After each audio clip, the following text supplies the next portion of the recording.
Hercule, les 12 travaux. Des textes de Patricia Crété, des illustrations de Bruno Vénagel, Mathieu Ferret et Aurélie Verdon, aux éditions Quelle Histoire. L'enfance d'Hercule.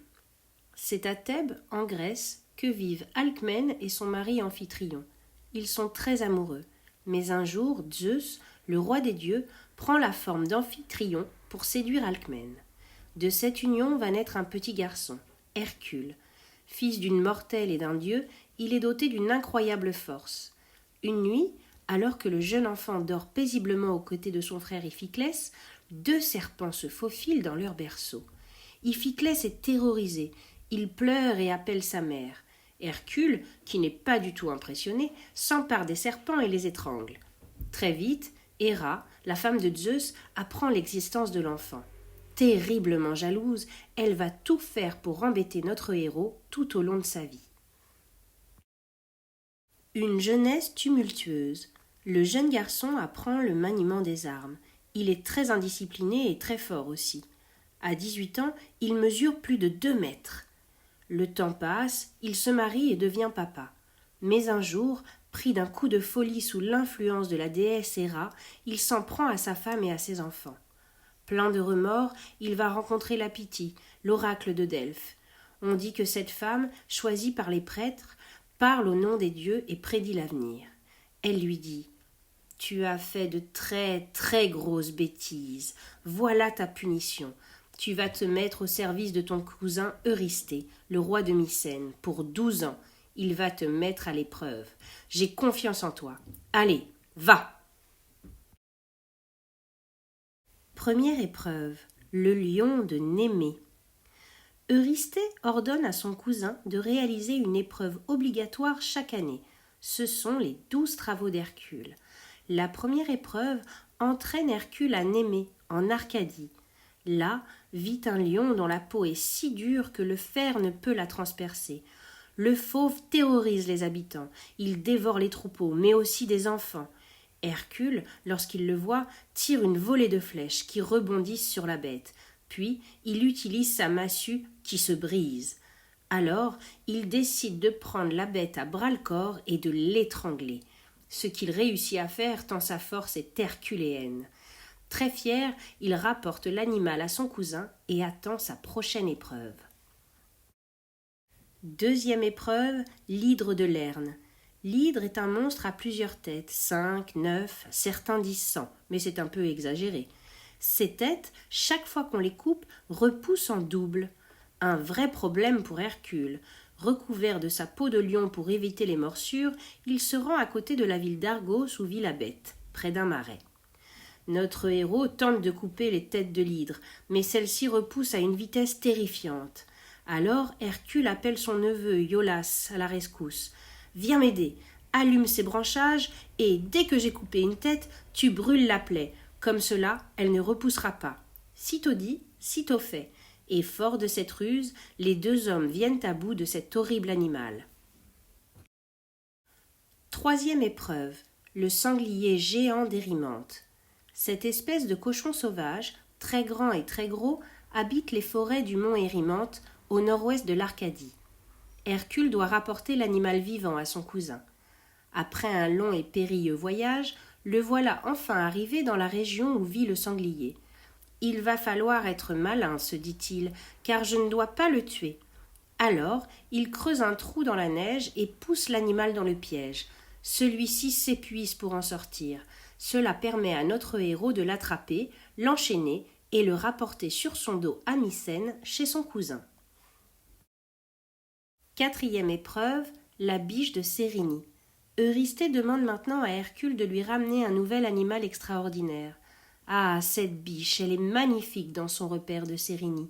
Des cornes d'or, des sabots d'airain, une sorte de cuivre, un pelage tacheté. Et surtout, elle est d'une extrême rapidité. Artémis, déesse de la chasse, est fascinée par l'animal. Lorsqu'elle apprend qu'Hercule a réussi à la capturer, elle lui demande « Promets-moi de la libérer quand tu l'auras amenée à Mycène et montrée à ton cousin. » Eurysthée, devant tant de beauté, veut la mettre dans sa ménagerie. Mais Hercule tient parole et libère la jolie biche qui s'enfuit dans la campagne, libre comme l'air. 5e épreuve, les oiseaux du lac Stymphale. En Arcadie, au bord d'un lac, vit une multitude d'oiseaux étranges. Leurs becs, leurs pattes et leurs ailes sont en bronze. Ils se servent de leurs plumes acérées pour tuer les habitants et les animaux. La tâche va être difficile. Hercule doit tous les éliminer. Il prend position sur une colline toute proche pour pouvoir lancer ses flèches. Mais comment faire fuir les oiseaux? C'est alors que la déesse Athéna apparaît. Tiens, prends cette petite cloche de bronze.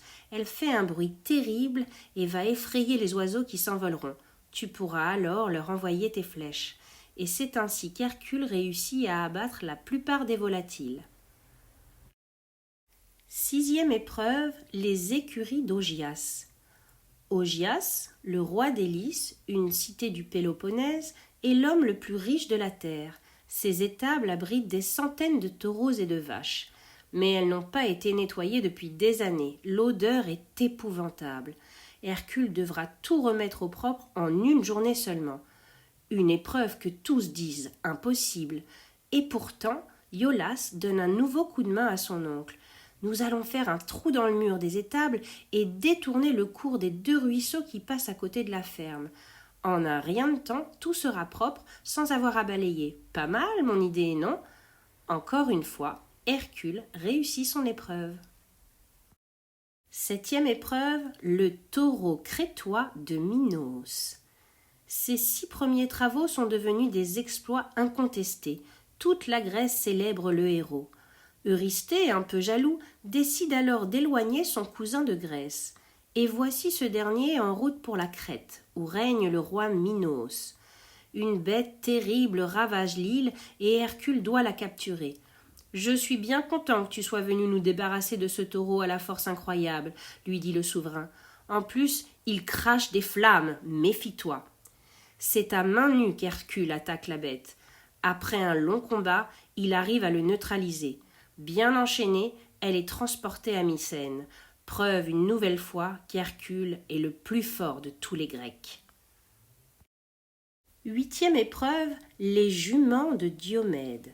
Cette fois, notre héros part pour la Thrace, le royaume de Diomède, un souverain cruel qui règne sur le peuple des Bistones et garde dans ses écuries 4 juments mangeuses d'hommes.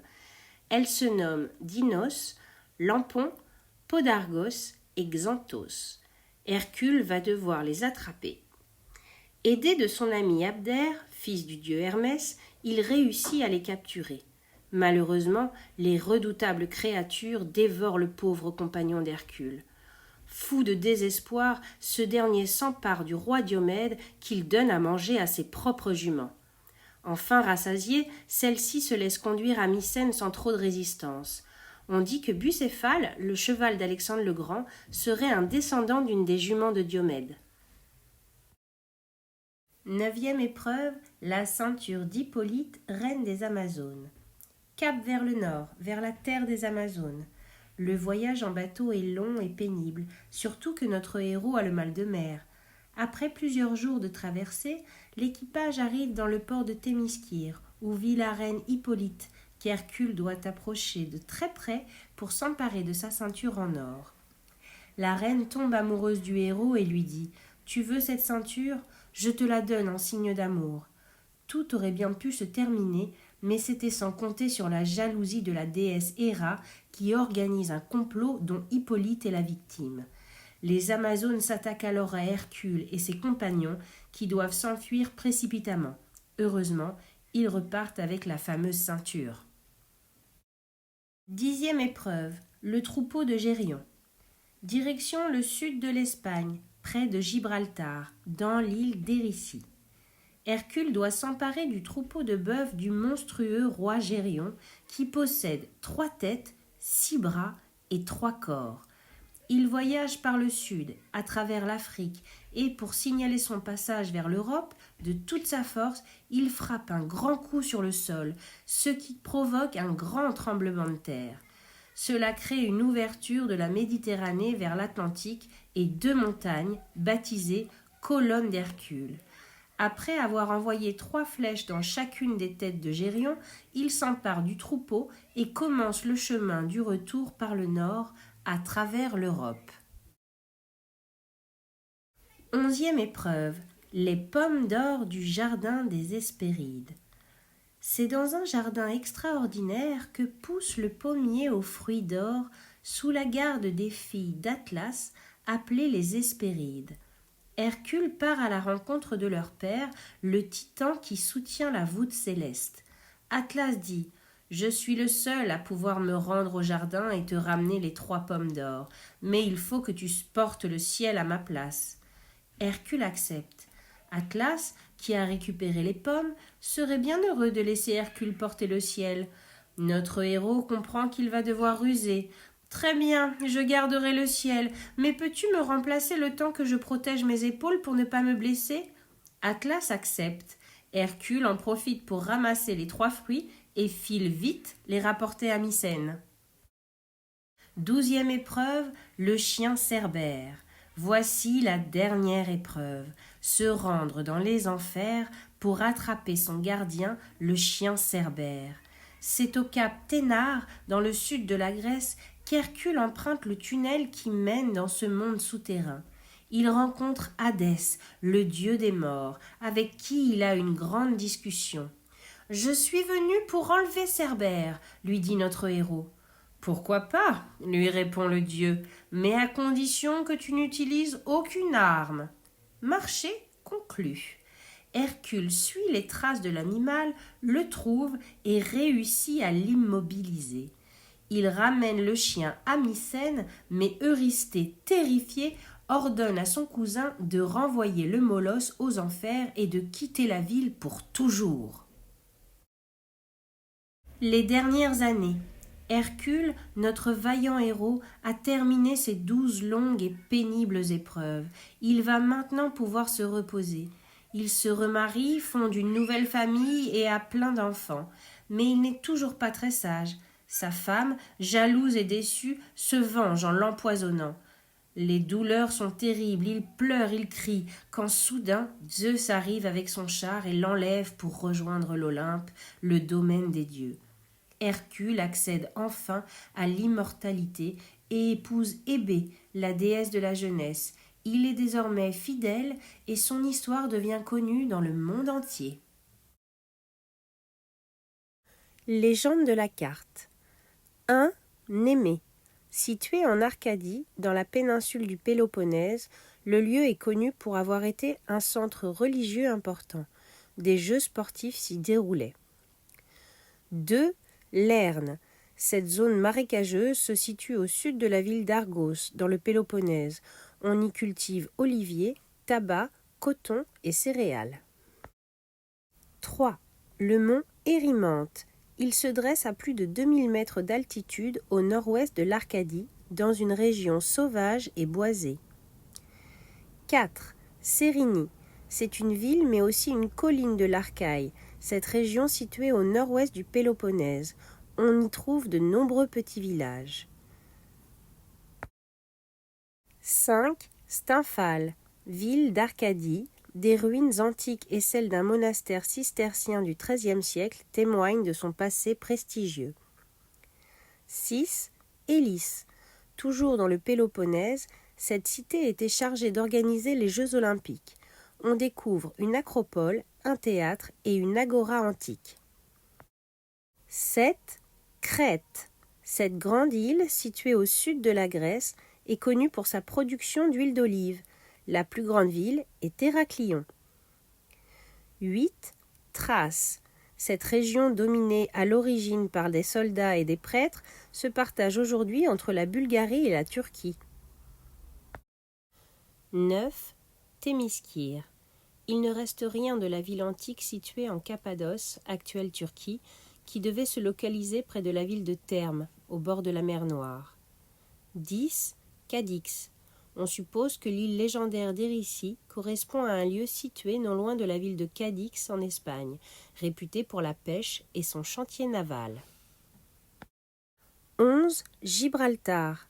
L'endroit est connu pour les 2 promontoires qui se font face, les 2 colonnes d'Hercule. le mont Calpé en Europe et le Djebel Moussa en Afrique. 12. Cap Ténare. On l'appelle aussi Cap Matapan. Il se situe tout au sud de la Grèce. On peut y voir des ruines antiques et de belles mosaïques.